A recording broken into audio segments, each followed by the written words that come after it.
does it take to become an entrepreneur in Russia? In our series on Pathfinders, Business RT talks to some expats who've discovered the country's potential.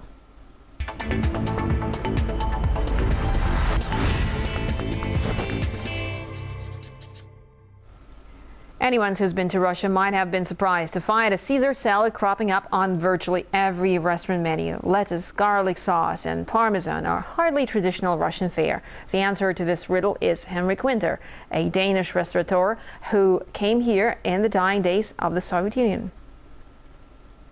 Running a business in Russia is challenging for different reasons than in the West. The risk and the reward equation applies to Russia.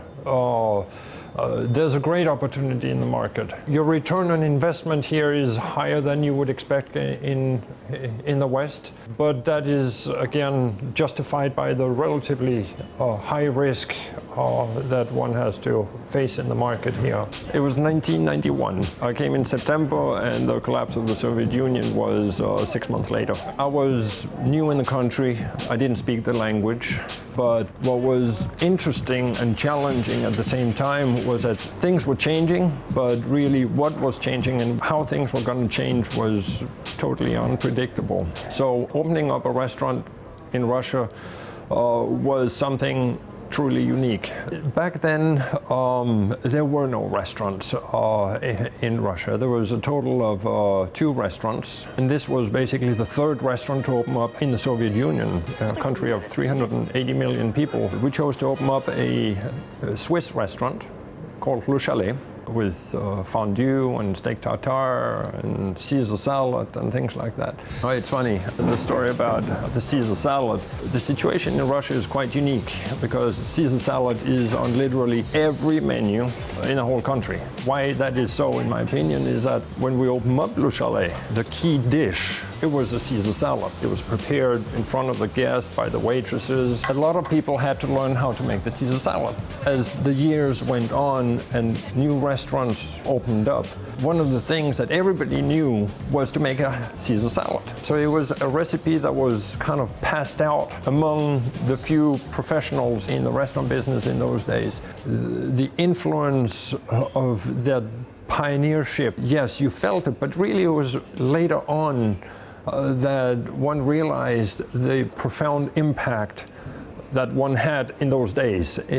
At the time, it wasn't that clear. It was just surviving. It was just trying to do things right and get the business going. In the beginning, in the first couple of years, it was very much this pioneer work, opening up a new concept. By the late 90s, it was very much starting to become a more competitive market. You had to be good. You had to offer something special. Because in the beginning, you opened up a restaurant, it was full the next day. You didn't have to try very hard. So I set out really to make a strategic shift away from just opening up restaurants to really implementing customer service and guest satisfaction.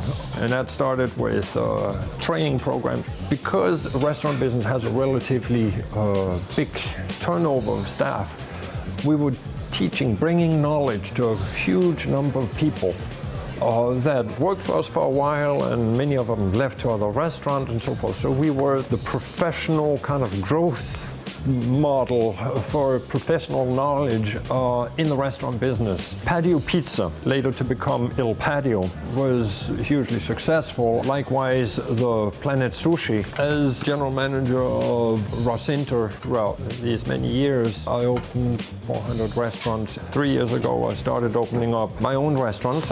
Now, the same restaurants, but as a franchisee, I have today 12 restaurants.